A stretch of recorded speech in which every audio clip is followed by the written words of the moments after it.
Hello everyone, स्वागत है आपका मेरे नए लेक्चर में। और ये जो हमारा लेक्चर है ये होने वाला है about parallel axis theorem and perpendicular axis theorem. आप समझ ही गए होंगे ये जो दो एक थ्योरम्स का मैंने नाम लिया है ये मोमेंट ऑफ इनर्शिया को फाइंड आउट करने के काम में हमारे आती हैं। अब मोमेंट ऑफ इनर्शिया हम लोग इनिशियली जब फाइंड आउट करते हैं, जैसे अगर हम बात करें किसी पॉइंट मास के मोमेंट ऑफ इनर्शिया की, तो पहला फॉर्मूला हमको सिखाया जाता है पॉइंट मास का मोमेंट ऑफ इनर्शिया कैसे निकाला जाता है ना। तो ये अपनी एक्सिस ऑफ रोटेशन है। क्या है? Axis of rotation. और यहां पे हमारा कोई मास है m।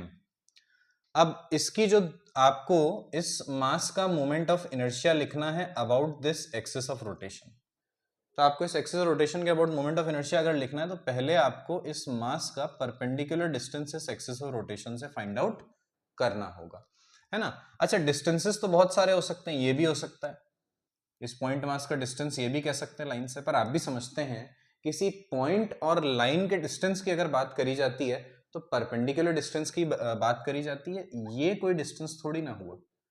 तो अगर मैं पॉइंट और लाइन की दूरी की बात करूं और इन दोनों के बीच का जो डिस्टेंस है that is this distance which is are.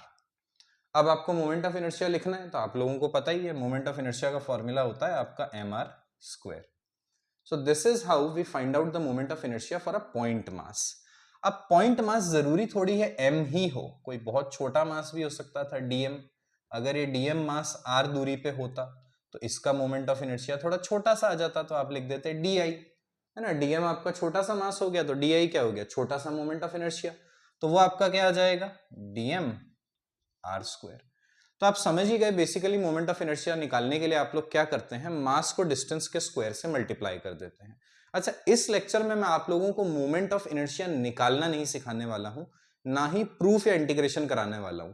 थोड़ा सा मैं आपको यहाँ पे बैकग्राउंड स्टोरी बता के सीधा we will move on to our topic which is parallel axis theorem and perpendicular axis theorem. और कोई भी आपको कॉन्सेप्चुअल डाउट हो रिगार्डिंग दोस थ्योरम्स तो वो यहाँ पे क्लियर हो जाएगा। तो कुछ छोटी छोटी गलतियां जो आप करते क्योंकि आपको थ्योरम क्लियर नहीं है वो आप नहीं करेंगे आफ्टर दिस लेक्चर। तो ये वाली बात आपको क्लियर है। अब इसके बाद अगर आपके पास पॉइंट मास नहीं होता था, है ना, पॉइंट मास नहीं तो किस तरीके का मास? मान लो आपके पास होती थी रॉड, ये है आपके पास रॉड, ठीक है। रॉड को मैंने ऐसे बनाया। अच्छा, रॉड को मैं बनाने के लिए ऐसे भी बना सकता हूं, सिर्फ एक लाइन खींच दूं। क्यों? क्योंकि ये इसकी लेंथ हो गई और ये ब्रेड्थ हो गई। तो रॉड में हम मानते हैं कि सिर्फ लेंथ होती है, ब्रेड्थ कहां गई? तो फिर रॉड में तो ब्रेड्थ भी होती है। इनफैक्ट रॉड में ब्रेड्थ के साथ साथ कुछ ना कुछ थिकनेस भी होती है। रॉड तो ऐसा होता है, या फिर सिलेंड्रिकल रॉड होता है, रॉड तो ऐसा होता है। तो रॉड के अंदर ये एरिया भी तो होता है लेंथ के अलावा।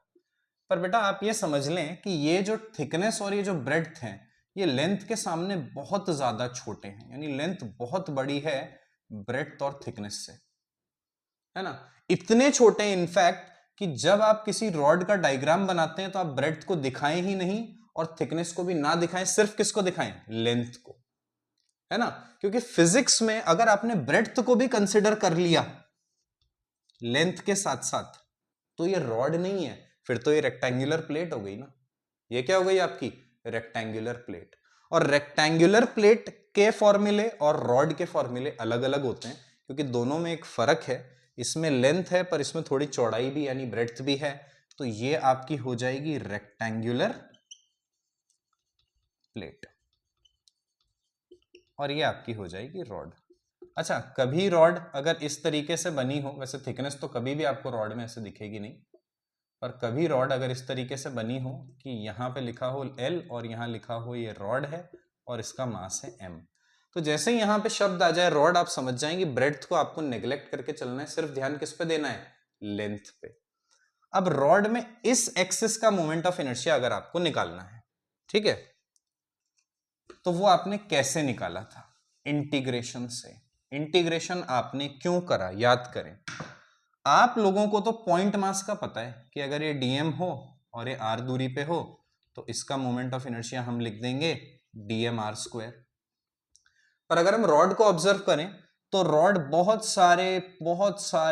सारे पार्टिकल्स से मिलके बनी है जिन सभी का मास है हमारा dm dm dm dm ऐसे। तो बहुत सारे हमारे पास पॉइंट मासेस हैं, डीएम डीएम डीएम डीएम करके, तो हमारे पास रॉड बन गए, है ना। अब पार्टिकल बाय पार्टिकल, एक पार्टिकल के आगे दूसरा पार्टिकल, उसके आगे तीसरा पार्टिकल, पार्टिकल के आगे पार्टिकल अगर लगाते जाओ लगाते जाओ लगाते जाओ तो रॉड बन जाएगी। तो rod is a collection of point masses. अब पूरी रॉड का फॉर्मूला निकालने के लिए क्या करना होगा, पहले हमको यहां पर किसी एक पॉइंट मास लेना होता था, उसका मोमेंट ऑफ इनर्शिया निकालना होता था डी आई, फिर उनका इंटीग्रेशन करके हम रॉड का मोमेंट ऑफ इनर्शिया निकालते थे, और हमारा फॉर्मूला जो है वो निकल के आ जाता था ml²/3। फिर से मैं रिपीट कर देता हूं, प्रूफ मैं इस लेक्चर में नहीं, अगले लेक्चर में किसी और लेक्चर में कराऊंगा। इस लेक्चर में हम लोग थोड़ा सा बैकग्राउंड नॉलेज लेके we are going to move on to theorems. तो ये हमारा जो फॉर्मूला आता था वो आता था ml²/3। निकाला कैसे, इंटीग्रेशन से। तो बेसिकली यहां पर जो बात इंपॉर्टेंट है वो ये है कि रॉड को मैंने ब्रेक करा पॉइंट मासेस में, क्योंकि पॉइंट मासेस का फॉर्मूला मुझे पता है, फिर मैंने इंटीग्रेशन की सहायता से निकाला ml²/3। किसकी सहायता से निकाला, इंटीग्रेशन की सहायता से निकाला ml²/3। अब है ना, मेरा बस चले तो इस फॉर्मूले के बाद में कभी भी इंटीग्रेशन की हेल्प ना लूं, यानी एक बार मेरे को हेल्प लेनी पड़ी ml²/3 निकालने के लिए, पर अब अगर पॉसिबल हो तो मैं इंटीग्रेशन की कभी हेल्प ना लूं, कोई थ्योरम लगा लूं, कोई ट्रिक लगा लूं, पर इंटीग्रेशन मुझे ना करना पड़े, because integration is complex and time consuming in comparison to using theorems and other short tricks. तो फिर जैसे मान लीजिए कि आपको, ये आपकी रॉड हो गई, अच्छा ये कौन सा वाला एक्सिस कहां है, एक्सिस ऑफ रोटेशन कोने से गुजर रही है, तो हम थोड़ा इसको फिजिकली भी देख लेते हैं। तो ये आपके पास मान लीजिए रॉड है, ये हो गई आपकी एक्सिस ऑफ रोटेशन। अब एक्सिस ऑफ रोटेशन का मतलब क्या होता है, रॉड इसके अबाउट घूमेगी, कैसे घूमेगी, ऐसे, ये देखिए ऐसे घूमेगी। तो इस एक्सिस ऑफ रोटेशन के अबाउट अगर आप रॉड को घुमाना चाहते हैं तो वैसे घूमेगी। मान लीजिए यहां पे आपने इसको चिपका दिया, अब आप ये जो आपकी एक्सिस ऑफ रोटेशन है, इस एक्सिस ऑफ रोटेशन को घुमाएं तो रॉड भी इसके साथ साथ इस तरीके से घूम रही है। अब एक्सिस ऑफ रोटेशन बीच में से भी तो पास हो सकती है, ऐसे। तो अगर बीच में से आपको रॉड को घुमाना हो तो रॉड कैसे घूमेगी, ऐसे घूमेगी, ऐसे, है ना। ये आपका एक्सिस ऑफ रोटेशन हो गया, आपकी रॉड घूम रही है बीच में से। तो एक्सिस ऑफ रोटेशन कोने से गुजरे तो ml²/3, पर बीच से गुजरे तो मोमेंट ऑफ इनर्शिया क्या होगा, है ना। अच्छा बीच से गुजरे तो आप समझते हैं ये सेंटर ऑफ मास भी है, तो अगर मैंने बीच का मोमेंट ऑफ इनर्शिया निकाल लिया तो मैं आई कॉम भी निकाल लूंगा, यानी moment of inertia about an axis passing through centre of मास। ठीक है, तो आई कॉम कैसे निकालूं, तो उसके लिए अब आप देखो, मैं इंटीग्रेशन यूज नहीं करता हूं, ट्रिक यूज करता हूं। तो मैंने क्या करा, हालांकि इंटीग्रेशन से भी निकाल सकते हैं, और मेरे मोमेंट ऑफ इनर्शिया के दूसरे लेक्चर में मैं इंटीग्रेशन यूज करके भी आपको ये निकाल कर दिखाऊंगा, पर फिलहाल के लिए आप देखिए आपका रॉड है, बीचों बीच से गुजर रही है आपकी एक्सिस। अब रॉड को मैंने दो पार्ट में तोड़ दिया, बीच से तोड़ दिया, इसको मैंने बोल दिया पार्ट 1, इसको मैंने बोल दिया पार्ट 2। रॉड को ब्रेक कर दिया है दो हिस्सों में। अब रॉड को दो हिस्सों में ब्रेक कर दिया तो मास भी क्या हो जाएगा इसका, m/2, लेंथ भी क्या हो जाएगी, l/2। तो अगर रॉड आधी आधी तो मास और लेंथ भी आधी आधी, मास भी आधा लेंथ आधी, ऐसा हो गया। अब आप मोमेंट ऑफ इनर्शिया लिखना चाहते हैं, तो मोमेंट ऑफ इनर्शिया एक स्केलर क्वांटिटी है, आप लिखना चाहते हैं पूरी रॉड की। अब रॉड के आपने दो हिस्से कर दिए, 1 और 2, तो 1 का मोमेंट ऑफ इनर्शिया निकाल लें, 2 का निकाल लें, दोनों को ऐड कर दें तो पूरी रॉड का मिल जाएगा। ये भी एक इंपॉर्टेंट बात है कि मोमेंट ऑफ इनर्शिया एक स्केलर क्वांटिटी होने की वजह से अगर आपके पास 5-7 अलग अलग चीजें हैं और आपसे उस पूरे सिस्टम का मोमेंट ऑफ इनर्शिया पूछा जाए, तो आपको करना क्या है, हर एक चीज की वजह से मोमेंट ऑफ इनर्शिया निकाल ले। पहली चीज की वजह से, दूसरी चीज की वजह से, तीसरी, चौथी, जब मोमेंट ऑफ इनर्शिया का वैल्यू आपका आ जाए उसके बाद उन सबको ऐड कर दे। तो ये कोई वेक्टर एडिशन जैसा नहीं, बिल्कुल सिंपल, जैसे आप नंबर्स ऐड करते हैं वैसे आपको ऐड करना रहेगा, है ना। जैसे मोमेंट ऑफ इनर्शिया मान लो मास है 2 kg, लेंथ है 3 मीटर, तो यहां फॉर्मूला क्या है, ml²/3। तो आपने लिखा, ये आपका आ गया 2 × 9/3, ये क्या आपका आ गया 6 kg मीटर स्क्वायर। तो मोमेंट ऑफ इनर्शिया का वैल्यू ऐसा आता है 6, 8, 9, 11, ऐड कर दो, टोटल मोमेंट ऑफ इनर्शिया ले जाओ। तो उसी प्रकार से यहां पे आपको रॉड का निकालना है तो आधे हिस्से का निकालिए। अच्छा आधे हिस्से का निकालते हुए इस दूसरे वाले को भूल जाएं, सिर्फ इसको देखें। तो इसको अगर आप देखेंगे तो आपको लगेगा अरे ये तो एंड वाली एक्सिस हो गई, ये देखो ना, इसको मैं बोल लेता हूं ऐसा प्यार से, एंड वाली एक्सिस, क्योंकि ये रॉड का एंड है और ये एंड से निकल रही है ना, तो एंड वाली एक्सिस। तो इस रॉड 1 के लिए भी तो एंड वाली एक्सिस हो गई, और एंड वाली एक्सिस के लिए फॉर्मूला क्या होता है, ml²/3। और फिर 2 के लिए भी ये क्या हो गई, एंड वाली एक्सिस, तो इसके लिए भी फॉर्मूला क्या हो गया, ml²/3। क्योंकि आपने तो रट्टा मार रखा है कि एंड वाली एक्सिस हो तो ml²/3 लिखना है। ये रट्टा गलत है बेटा। एंड वाली एक्सिस हो तो आपको लिखना है mass of rod, length of rod का स्क्वायर बाय 3। 1 के लिए ये एंड वाली एक्सिस है, फॉर्मूला लगेगा ml²/3, बिल्कुल सही बात है। लेकिन मास क्या है इस 1 वाली रॉड का, m/2। तो m नहीं, m/2, l नहीं, l/2 का स्क्वायर बाय 3। उसी तरीके से ये जो दूसरी रॉड है उसके लिए भी ये कोने से पास होने वाली एक्सिस है, तो क्या लिखेंगे, m/2, l/2 का स्क्वायर बाय 3। तो क्या मिला आपको, ml²/12। तो इसमें आपने मोमेंट ऑफ इनर्शिया निकालते हुए क्या प्रेफर करा, ट्रिक प्रेफर करी या integration? So I always prefer trick, है ना। और ये ट्रिक आप तब भी लगा सकते हैं। एक और क्वेश्चन देखें जिसमें ये ट्रिक अपन वापस लगाते हैं। तो दो चीजें जो अभी तक हमें पता चल गई, एंड वाली एक्सिस ml²/3 और बीचों बीच वाली एक्सिस ml²/12। निकाला कैसे, रॉड को दो बराबर हिस्सों में तोड़ा, एंड वाली एक्सिस का फॉर्मूला पता था, दोनों के लिए लगाया, जोड़ दिया, मिल गया ml²/12। अब कुछ बच्चे सवाल करते हैं कि सर अगर एक्सिस बीचों बीच से पास ना हो रही होती फिर क्या करते, तो क्या हो गया, रॉड को तोड़ तो सकते हो ना फिर भी।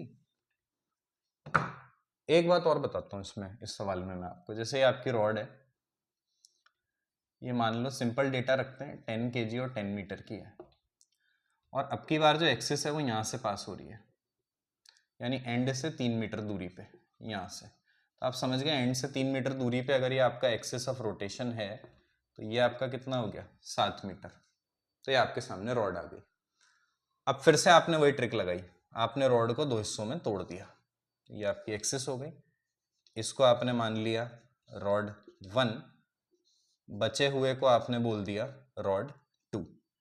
अच्छा, 10 किलो फैला है 10 मीटर में, 10 किलो कितने में फैला है, 10 मीटर में, यानी every meter is of 1 kilogram. तो इसका लैम्डा अगर आप लिखना चाहें, मास पर यूनिट लेंथ, अगर आप इसका लैम्डा यानी कि मास पर यूनिट लेंथ लिखना चाहें तो वो आपका आ जाएगा 10 kg/10 मीटर, विच बिकम्स 1 kg/मीटर। कितना हो गया, 1 kg/मीटर। अब इसकी लेंथ क्या है, 3 मीटर। वैसे तो हमें बिल्कुल सिंपली दिख रहा है कि 1 मीटर में 1 किलोग्राम है, तो 3 मीटर में 3 किलोग्राम होगा, और 7 मीटर में 7 किलोग्राम होगा, दिख गया। अब मैं क्या करता हूं, इसको यहां से काट देता हूं, और काटने के बाद रॉड को थोड़ा ऊपर नीचे कर देता हूं ऐसे, यानी ये जो मेरा 3 kg वाला हिस्सा था वो तो वहीं रहने दिया, और 7 kg वाले हिस्से को तोड़ के यहां नीचे लगा दिया।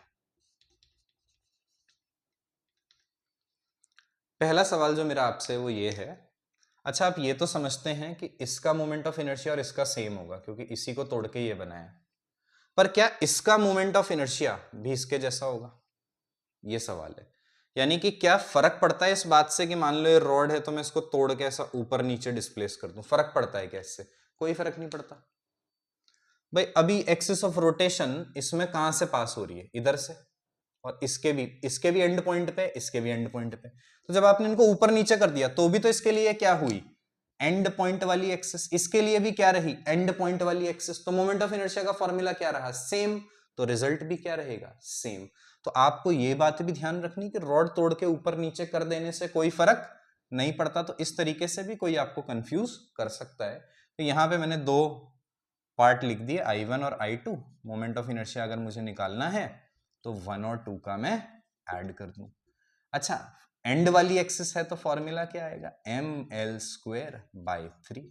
1 वाला पार्ट इसलिए m1l1, 2 वाला पार्ट तो m2l2 का स्क्वायर बाय 3। m1 का मास क्या है, 3 kg, लेंथ क्या है, 3 मीटर बाय 3। m2 का मास क्या है, 7 kg, लेंथ क्या है, 7 मीटर बाय 3। आ जाएगा आपका मोमेंट ऑफ इनर्शिया। तो फिर से हम लोगों ने ट्रिक का यूज करा, इंटीग्रेशन का नहीं। हालांकि इंटीग्रेशन से भी कर सकते थे। तो ट्रिक्स जो हैं वो क्वेश्चंस को सिंपली और जल्दी करा देती हैं। अब कई बार बच्चे मेरे से पूछते हैं कि सर ये भी इतना छोटा थोड़ी ना है, ये डेरिवेशन भी तो देखो कितना बड़ा हो गया। ये बड़ा क्यों हुआ? क्योंकि मैंने आपको एक्सप्लेन करा एक एक चीज। जब बच्चे को बढ़िया तरीके से क्वेश्चन और कॉन्सेप्ट समझ में आ जाता है तो उसको किसी को एक्सप्लेन थोड़ी करना है जो वो सारा लिखेगा, वो तो डायरेक्ट अपने माइंड में कर सकता है। 3 का स्क्वायर बाई 3 करना है प्लस, तो यानी कि बच्चा जब अच्छे तरीके से सीख जाता है तो वो डायरेक्ट ये स्टेप लिखता है। वो ये सब किसी को एक्सप्लेन थोड़ी ना करेगा जो उसको ये सारी चीजें लिखनी पड़ेंगी, तो बच्चा डायरेक्ट ये लिखता है तो इसके बाद सीधा उसका आंसर आता है। तो समझे बेटा, एक्सप्लेनेशन की वजह से ये आपको लेंदी सॉल्यूशन लग रहा है, नहीं तो अगर आप इसमें बढ़िया हो जाएं तो फिर आप विद इन सेकेंड्स आंसर निकाल सकते हैं। तो यू कैन सी कि कैसे हम इंटीग्रेशन से भाग रहे हैं कि हमें इंटीग्रेशन ना करना पड़े, और इंटीग्रेशन से ही हमको बचाती है पैरेलल एक्सिस थ्योरम और परपेंडिकुलर एक्सिस थ्योरम। वो दोनों हमको इंटीग्रेशन बिना कराए मोमेंट ऑफ इनर्शिया दे देती हैं। तो रॉड के बारे में हमने थोड़ी बहुत बात कर ली। अब कुछ और बेसिक मोमेंट ऑफ इनर्शिया के फॉर्मूले जो हमको पता होने चाहिए वो है रिंग में ये वाली एक्सिस, थोड़ा इसको समझते हैं। तो ये है अपने पास रिंग, है ना, ये जो कड़ा है ये रिंग के जैसा है, और रिंग में देख सकते हैं आप मास कहाँ फैला होता है, बाउंड्री में। देखिए रिंग में जो भी मास इकट्ठा होता है वो बाउंड्री में होता है। एक मैं प्लेट का एग्जांपल ले लेता हूं, उसके लिए मैं प्लेट ही लेके आया हूं। ये डिस्क है, वैसे ये है आपके सामने डिस्क। अब इस डिस्क में देखिए और रिंग में देखिए फर्क क्या है मास के डिस्ट्रीब्यूशन में। डिस्क में जो मास होता है वो पूरे डिस्क में फैला हुआ होता है चारों तरफ, और रिंग में जो मास होता है वो कॉन्सेंट्रेटेड होता है बाउंड्री में। यानी the distribution of mass in ring and in disc is different. तो this is ring and this is disc. दोनों में बीचों बीच में से पास होने वाली ऐसे एक्सिस है आपके पास, ठीक है। और ये एक्सिस ऑफ रोटेशन बनाया मैंने, ये जो एक्स लिखा है this is axis of rotation and this is also axis of rotation. और इस एक्सिस के अबाउट मोमेंट ऑफ इनर्शिया मुझको लिखना है। यहां पे भी इस एक्सिस के अबाउट मोमेंट ऑफ इनर्शिया मुझको लिखना है। इसका फॉर्मूला जो अपना होता है वो होता है mr², और इसका फॉर्मूला अपना होता है mr²/2। यानी अलग अलग फॉर्मूला होता है, और होना भी चाहिए क्योंकि मास डिस्ट्रीब्यूशन अलग अलग तरीके का है ना। तो ये फॉर्मूला डेरिवेशन वगैरह सब कराया जाएगा आपको बाद में, पर आप समझिए कि ये ऐसे अगर आपकी एक्सिस है ऐसे है तो आपका रिंग घूम कैसे रहा है, तो ये आपकी एक्सिस रिंग ऐसे घूम रहा है, ऐसे लाइक दिस, ये घूम रहा है ऐसे ऐसे करके, है ना। तो इसीलिए इसको एक्सिस रोटेशन कहा जाता है, इसके अबाउट रिंग घूम रही है। तो ये चीज हो गई। अब आप देख सकते हैं कि फॉर्मूला अलग अलग है, ठीक है, अच्छी बात है। ये अपन इंटीग्रेशन से निकाल लेते हैं, और इनके लिए तो इंटीग्रेशन अपन को करना ही पड़ता है, और कोई ऑप्शन नहीं है अपने पास। पर किसी ने अगर कोई दूसरी एक्सिस पूछ ली, लेट्स से ये वाली एक्सिस, कि इस एक्सिस के अबाउट मोमेंट ऑफ इनर्शिया बताओ, तो अपन परेशान हो जाते हैं कि यार इसके लिए कैसे करें, क्या मतलब कैसे इंटीग्रेशन करें, क्या करें। ये तो अपन ने निकाल लिया इंटीग्रेशन से, अब ये भी पूछे, डिस्क में ही पूछ लिया कि इस एक्सिस के अबाउट बताओ मोमेंट ऑफ इनर्शिया। तो इन्हीं सब चीजों के लिए हमारे पास है परपेंडिकुलर एक्सिस थ्योरम और पैरेलल एक्सिस थ्योरम। तो पहले हम लोग सीखते हैं परपेंडिकुलर एक्सिस थ्योरम क्या है हमारी, और कैसे उसकी मदद से हम इन दोनों का मोमेंट ऑफ इनर्शिया निकाल सकते हैं, ठीक है। तो थ्योरम का हम लोग प्रूफ इस लेक्चर में नहीं कर रहे हैं, इस लेक्चर में हम उसका एप्लीकेशन सीख रहे हैं। अच्छा, नीट वालों के लिए तो application is more than enough. उसको सीख के आप लोग जब अप्लाई करते हैं तो आप सभी प्रकार के क्वेश्चन ऑलमोस्ट सॉल्व कर सकते हैं। पर जेई वालों के लिए अगर प्रूफ भी दिखाना चाहें तो हम दिखा सकते हैं, which I will show in another lecture. तो थ्योरम क्या है समझते हैं। तो हम लोग समझने जा रहे हैं परपेंडिकुलर एक्सिस थ्योरम, ठीक है। परपेंडिकुलर एक्सिस थ्योरम क्या है, आपके पास है एक चपटी बॉडी। क्या है? एक चपटी बॉडी। अब आप बोलेंगे सर लाइफ में चपटी बॉडी तो कोई होती ही नहीं है, नथिंग इज चपटी, है ना, हर चीज 3 डायमेंशनल है। तो उसका एग्जांपल देने के लिए मैंने ये पेज रखा हुआ है। इस पेज को आप देखें, क्या ये पेज चपटी बॉडी नहीं है? है, बिल्कुल चपटी बॉडी। इसकी थिकनेस क्या है? 0। इसमें लेंथ है, ब्रेड्थ है, पर थिकनेस तो है ही नहीं, है ना। तो ऐसा तो नहीं है कि इसके अंदर बिल्कुल भी थिकनेस नहीं है, थिकनेस तो है। कैसे पता? क्योंकि अगर इसी टाइप के 200-500 पेपर अगर साथ में मिला लिए जाएं, now we can see that they have thickness आ गई। तो अगर एक पेज में थिकनेस नहीं होती तो इन 500 में कहां से आती, लेकिन थिकनेस बहुत कम थी, इसलिए जब 500 पेज मिलाए गए या 100 पेज मिलाए गए तब जाके थिकनेस कंसिडरेबल बनी। पर अगर सिंगल पेज की बात करें तो thickness is negligible in comparison to length and breadth, that is why we can consider it a चपटी body. And why am I focusing so much on चपटी बॉडीज? चपटी बॉडी मतलब एक प्लेनर बॉडी है ना, जो किसी प्लेन में आ जाए, 3 डायमेंशनल ना हो। जैसे कि ये वाली जो आपकी बॉडी है ये 3 डायमेंशनल है, इसमें लेंथ ब्रेड्थ के साथ साथ थिकनेस भी है। तो अगर इसको मुझे डिफाइन करना होगा तो मुझे एक्स वाई और जेड तीनों एक्सिस की जरूरत है। पर अगर कोई चपटी बॉडी है जैसे ये हो गई तो ये बोर्ड पर ही आ जाएगी और सिर्फ हम y एक्सिस और x एक्सिस के अंदर इसकी स्टडी कर सकते हैं। देखो ये y और x के अंदर ही चिपक गई, z के अंदर ये आ ही नहीं रही क्योंकि थिकनेस है ही नहीं। तो ये होती है हमारी चपटी बॉडीज।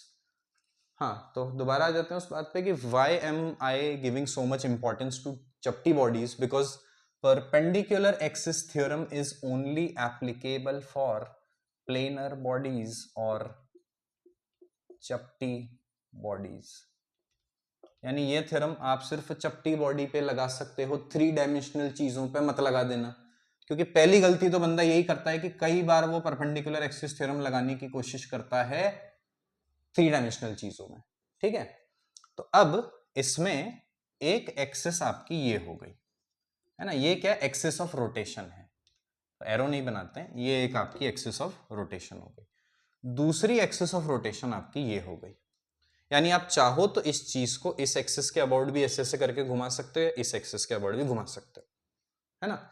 अब इन दोनों एक्सिस को आपस में रखना है म्यूचुअली परपेंडिकुलर, और इसको आप चाहो तो आई एक्स भी बोल सकते हो, इसको आप चाहो तो आई वाई बोल सकते हो, पर एक्स और वाई लगाना बिल्कुल भी कंपलसरी नहीं है। आप इसको आई वन और इसको आई टू भी बोल सकते हो।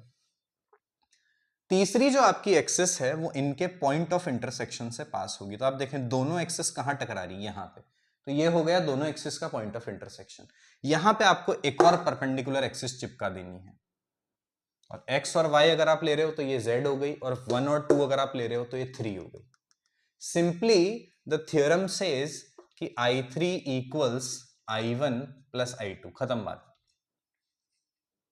बात क्लियर हो गई। I3 equals I1 plus I2, या फिर IZ equal IX plus IY।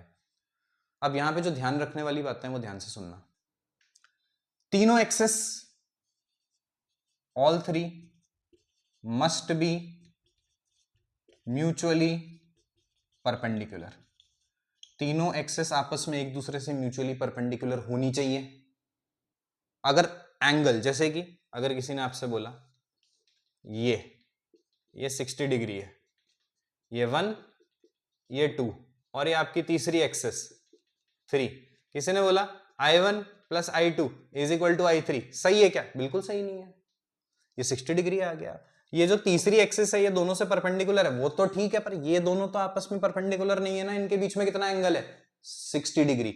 तो ये थ्योरम नहीं लगेगी, क्योंकि पहले इंपॉर्टेंट बात ये है कि all 3 axis must be mutually perpendicular. फिर आप देखो z is equal to the sum of these two, यानी z का जो भी मोमेंट ऑफ इनर्शिया है वो इसके अबाउट जो भी मोमेंट, मान लो इसके अबाउट मोमेंट ऑफ इनर्शिया है 10 kg मीटर स्क्वायर, इसके अबाउट मोमेंट ऑफ इनर्शिया आया 12 kg मीटर स्क्वायर, तो ये वाली जो एक्सिस है इसका मोमेंट ऑफ इनर्शिया आप डायरेक्ट लिख सकते हो, इन दोनों का सम 10 प्लस 12 22 kg मीटर स्क्वायर, बात खत्म। ये थ्योरम कहती है। पर आपको ध्यान देना है जिन दो को आप ऐड कर रहे हो वो दोनों बॉडी के प्लेन में ही है ना। बॉडी किस पे है? बोर्ड पे, और x और y भी किस पे है? बोर्ड पे। यानी कि IX and IY must be in the plane of body। ये दो बॉडी के प्लेन में होनी चाहिए। पहली स्टार कंडीशन तो ये हो गई, दूसरी स्टार कंडीशन ये हो गई कि जो एक्स वाई जिन दो को आप ऐड कर रहे हो वो दोनों बॉडी के प्लेन में होनी चाहिए, और तीसरी स्टार कंडीशन ये हो गई कि I Z must be perpendicular to the plane of body. Body कहां बनी है? बोर्ड पे, और आईजेड कहां है? परपेंडिकुलर। ये आपकी आईजेड हो गई, यानी ये दोनों उसी प्लेन में होनी चाहिए जिसमें बॉडी है, उसी तरह से ड्रॉ होनी चाहिए, उसी सरफेस पे जिसपे ये ड्रॉ हुआ है। और आईजेड आपका इन दोनों से तो परपेंडिकुलर है ही, बॉडी से भी परपेंडिकुलर है, उस प्लेन से भी परपेंडिकुलर है जिसमें बॉडी है। तो इन तीन कंडीशंस का अगर आप ध्यान रख लो तो फिर आप कोई भी क्वेश्चन सॉल्व कर सकते हो, है ना। ये खत्म हो गई थ्योरम, परपेंडिकुलर एक्सिस थ्योरम। अब इसको अप्लाई करके देखते हैं, इसका एप्लीकेशन देखते हैं। एक तो मैंने आपको बता ही दिया, अगर इनके बीच में एंगल 90 डिग्री के अलावा कुछ और हो तो थ्योरम नहीं लगती। और क्या क्या बातें हैं जो ध्यान रखनी होती हैं? अच्छा, ये बॉडी है, ये आपका आई एक्स है, ये आई वाई है, और ये है आपका I Z. Point of intersection कहां लाई कर रहा है? बॉडी के अंदर। ये है ना पॉइंट ऑफ इंटरसेक्शन, बॉडी के अंदर लाई कर रहा है। क्या थ्योरम एप्लीकेबल है? आई जेड है आई एक्स और आई वाई के बराबर। अगला, पॉइंट ऑफ इंटरसेक्शन बॉडी के बाहर लाई कर रहा है। ये देखिए, ये बॉडी है, पॉइंट ऑफ इंटरसेक्शन बाहर है। क्या अभी भी थ्योरम एप्लीकेबल है? अच्छा, इनफैक्ट कोई भी एक्सेस बॉडी को टच भी नहीं कर रही, तीनों एक्सेस बॉडी से बाहर है, अरे तो भी एप्लीकेबल है, बस चपटी बॉडी होनी चाहिए। मैंने तो कोई ऐसी कंडीशन बोली ही नहीं कि पॉइंट ऑफ इंटरसेक्शन अंदर हो या बाहर हो। मैंने तो कोई कंडीशन बोली ही नहीं कि एक्सेस बॉडी के अंदर से जा रही हो कि नहीं जा रही, ऐसी तो कोई कंडीशन होती ही नहीं है ना। बस बॉडी चपटी होनी चाहिए, तीनों आपस में म्यूचुअली परपेंडिकुलर होनी चाहिए, दो बॉडी के प्लेन में होनी चाहिए और तीसरी बॉडी के परपेंडिकुलर होनी चाहिए। बाकी अंदर हो या बाहर हो, लगेगा आपका थ्योरम एप्लीकेबल रहेगा, इसमें भी लगेगा, इसमें भी लगेगा। एक तो ये वाली बात और ध्यान रखनी है आपको। फिर अप्लाई करके देखते हैं, आइए किसी क्वेश्चन के लिए। जैसे ये आपकी हो गई रिंग, ठीक है, ये आपको पता होता है mr स्क्वायर। अच्छा, आप ये भी देख लो, ये सेंटर ऑफ मास भी है, तो you also know I COM, या I of center of mass है। पर इस थ्योरम में आई कॉम मैटर नहीं करता कि this is the moment of inertia of center of mass, है ना। पर आपको ध्यान रखना है कि mr square is the moment of inertia about centre of मास, और आपसे इस एक्सिस का पूछ लिया। अब आपने देखा रिंग इज अ चपटी बॉडी, तो थ्योरम तो लगेगी। अब ये आपसे बोल दिया क्वेश्चन मार्क। अब आपको ड्रॉ करनी होगी एक और एक्सिस, ये वाली, और अगर इसके about moment of inertia I है तो इसके अबाउट मोमेंट ऑफ इनर्शिया क्या होगा, है? ये तो पता ही नहीं अपने को, इसके अबाउट मोमेंट ऑफ इनर्शिया क्या होगा। तो पहले अपन इसके अबाउट मोमेंट ऑफ इनर्शिया निकालते हैं, बीच वाले के अबाउट। मैं डायरेक्ट इस क्वेश्चन पे आ गया, पर पहले मेरे को आपको बीच वाला कराना चाहिए था। बीच वाला करवाते हैं पहले। देखो, आपको इसके अबाउट आपको मोमेंट ऑफ इनर्शिया निकालना है। ये तो mr स्क्वायर तो आप जानते हो, तो ये आपको पता है और ये आपको निकालना है, ठीक है ना। आइए निकालते हैं। इसके अबाउट मोमेंट ऑफ इनर्शिया आपको नहीं पता, आपने लिख दिया i is equal to question mark. अब आपने एक और एक्सिस बना दी, ये भी बीचों बीच से पास हो रही है, ये भी आपको नहीं पता, इसको भी आपने लिख दिया i is equal to question mark. पर इसका मोमेंट ऑफ इनर्शिया अगर आय होगा तो इसका भी आय होगा। क्यों? ये रिंग को दो पार्ट में तोड़ रहा है, तो ये भी तो रिंग को दो पार्ट में तोड़ रहा है। दोनों में फर्क क्या है? कुछ भी फर्क नहीं है। ये देखो, रिंग को दो पार्ट में तोड़ रहा है, ये भी रिंग को दो पार्ट में तोड़ रहा है, तो दोनों का मोमेंट ऑफ इनर्शिया होगा सेम। ये दोनों बॉडी के प्लेन में है, ये दोनों, तो इन दोनों का सम यानी कि 2i is equal to this is what mr square. तो मोमेंट ऑफ इनर्शिया क्या आ गया आपका? mr square by 2। लगा दिया आपने थ्योरम, लग गई थ्योरम, आ गया moment of inertia mr square by 2, निकल गया। इसी तरीके से आप डिस्क के लिए भी निकाल सकते हैं। अच्छा, डिस्क मैं आप लोगों के लिए छोड़ रहा हूं क्योंकि बिल्कुल ही सेम तरीके से करना है।